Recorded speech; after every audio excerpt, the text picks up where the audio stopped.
Hay crímenes que se recuerdan por lo que ocurrió, pero hay otros crímenes que se recuerdan por lo que vino después. Este es uno de los casos donde las mentiras no ocultaron lo que ocurrió, pero sí lo complicaron todo. Este es el caso de Meredith Kercher, una joven británica que terminó su vida de forma triste en Italia en 2007.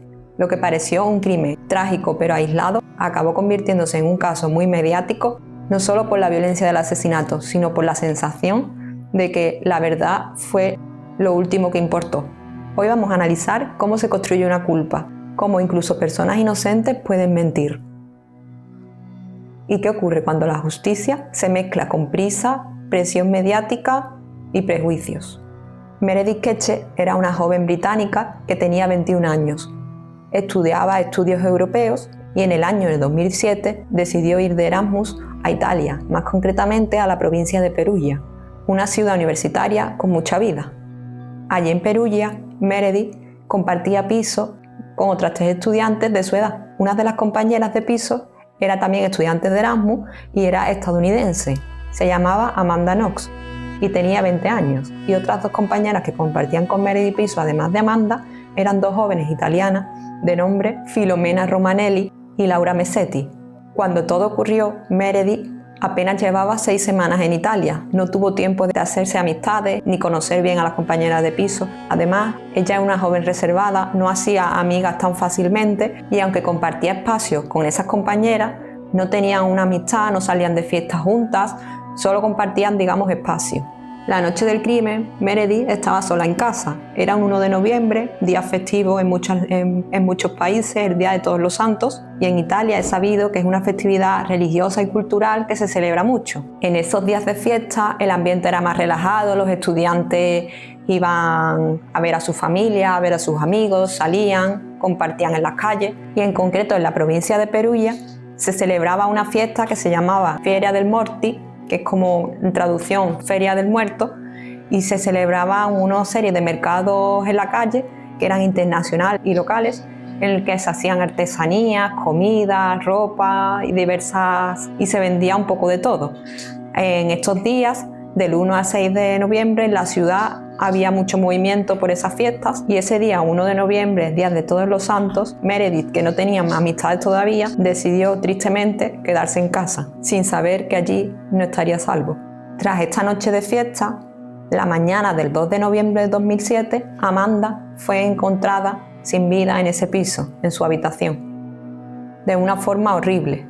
Amanda había sido agredida sexualmente, tenía signos de haber luchado y haberse defendido, y según informes policiales, había fallecido tras un corte con arma blanca en la zona del cuello que le llevó a tener una hemorragia que le quitó la vida. No fue algo instantáneo, desgraciadamente, Meredith tuvo que luchar por su vida. Una vez todo salió a la luz, la policía italiana se encontró con una presión mediática fuertísima. Recordemos que Meredith era estudiante Erasmus, por lo que este caso tuvo muchísima atención internacional y tuvo un interés mediático enorme. Con esta víctima extranjera, la policía tuvo que aguantar a toda la prensa internacional encima de ellos y los titulares creciendo por momentos. Debido a esto, muy pronto la investigación dejó de centrarse en lo que ocurrió para centrarse en buscar rápidamente a un culpable que pudiera hacer acallar a toda esa presión. Y ahí apareció Amanda Knox, la estudiante Erasmus estadounidense de 20 años también, que compartía piso con Meredith. Y Amanda Knox no paró de mentir. En su primera versión aseguró que había pasado toda la noche con su novio Raffaello en la casa de él y que habían estado cenando, viendo una película y al final se había quedado a dormir allí. Pero esta mentira se terminó desmontando ya que no tenían ni pruebas y aparte el novio terminó declarando que no fue cierto, que esa versión no era cierta. Como segunda versión, Amanda dijo que había estado en casa esa noche, que había escuchado gritos y que también había visto que había una presencia de alguien en casa. Esto tampoco era cierto, pero tristemente incluso llegó a culpar a una persona, a un joven llamado Patrick, que era el jefe del bar donde ella trabajaba. Patrick Lumumba, así se llamaba, fue acusado falsamente por Amanda, pero como tenía una coartada firme detrás que demostraba que no había estado en casa, la mentira de Amanda, que dijo explícitamente que Patrick había sido el culpable de haber acabado con Meredith, se desmontó esa mentira. Aún así, Patrick estuvo preso unos días y tuvo que demostrar su inocencia. Después de estas 2 versiones,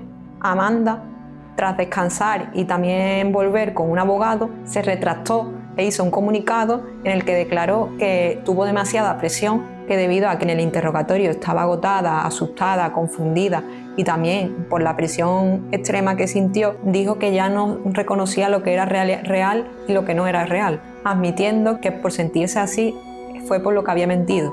Desde la psicología sabemos que las personas que se sienten sometidas a una presión extrema, a un estrés extremo, a miedo o fatiga, pueden llegar a inventar recuerdos o aceptar sugerencias o decir cualquier cosa con tal de que la situación de estrés termine, con tal de que el interrogatorio, en el caso de Amanda, terminase. Lo que nos lleva a pensar que mentir no siempre es signo de culpa. A veces mentir es señal de supervivencia. Amanda Knox mintió, pero no mintió para encubrir un crimen, sino que mintió para superar un interrogatorio que la estaba desbordando. La policía italiana tomó esa mentira como una prueba y ese fue también el fallo. Mientras la investigación estaba siendo llevada a cabo, los medios y la prensa hicieron de Amanda un personaje mediático. La llamaron, le pusieron diferentes motes, como por ejemplo Foxy Knoxy. También sexualizaron su imagen, hablaron sobre su personalidad, su forma de vestir, sus gestos. La analizaron por todo, hasta el punto que ya no era una sospechosa, era un arquetipo. Y cuando una historia encaja demasiado bien, la verdad tristemente empieza a sobrar. La policía italiana, que seguía pensando que detrás de las mentiras de Amanda había culpa, también acusaron al novio de Amanda, Raffaello, que era un chico italiano de 23 años, que en realidad no tenía relación con Meredith. Raffaello también en el interrogatorio le pasó como a Amanda, que mintió, cambió datos, se contradijo e incluso retiró su coartada inicial. Esto dejó a Amanda sin respaldo e hizo que los dos fueran más sospechosos ante la policía. Aunque las pruebas contra ellos eran débiles, la presión hizo que la narrativa ya estuviese construida y ambos fueran condenados. Pero en esta historia esto no es todo. Siempre hubo un tercer nombre, el de Rudy Guedes, un joven de 20 años que no era estudiante, no trabajaba, tampoco era amigo de Meredith. Era un joven que simplemente circulaba por el ámbito universitario, asistía a fiestas, tenía amistades con universitarios, iba a pisos compartidos y se dio el caso de que conocía a una de las compañeras de piso de Meredith, una de las italianas. Rudy tenía antecedentes por pequeños delitos, pero lo más importante es que su ADN estaba presente en la escena del crimen, en la habitación de Meredith. Rudy Guedes fue condenado, nunca hubo duda en que Rudy estuvo ahí y tenía culpa, pero además también se condenó a Amanda y Raffaello. Y esto nos lleva a preguntarnos, ¿era necesario realmente la teoría de un crimen múltiple? En cuanto a las otras dos compañeras de piso de Meredith, se comprobó, las italianas, se comprobó que no estuvieron en el piso y no tuvieron nada que ver, que tenían coartada con sus familias y tal, y no estaban ese día en el piso, por lo que ni siquiera tuvieron cabida en esta historia. Con el paso del tiempo, las pruebas contra Amanda y Raffaello se fueron desmontando porque no tenían base realmente, pruebas contaminadas, errores forenses e interpretaciones forzadas. Más tarde, ambos, tanto Amanda como Raffaello, fueron finalmente absueltos. Rudy, en su momento, fue detenido días después de lo ocurrido y en 2008 fue condenado a 30 años de prisión. Pero no fue hasta el 2010 cuando su condena quedó firme, dándolo finalmente solo 16 años de prisión por el asesinato de Meredith. Por sus mentiras y por el mal trabajo de la policía italiana, Amanda y Raffaello pasaron 4 años de su vida en prisión, desde el 2007 al 2011, hasta que fueron absueltos. Pero no se quedó ahí.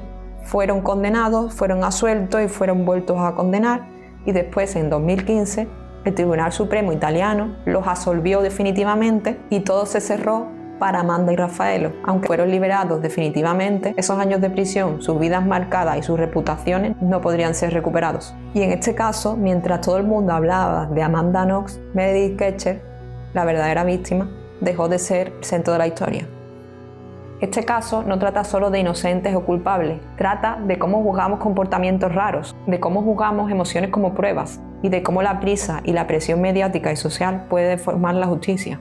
A veces, tristemente, nadie actúa bien del todo, ni la policía, ni la prensa, ni la propia sociedad, y cuando eso ocurre, la verdad puede llegar, pero un poco tarde. Si te gustó este caso, no olvides darme tu like y suscribirte para no perderte nada. Nos vemos pronto.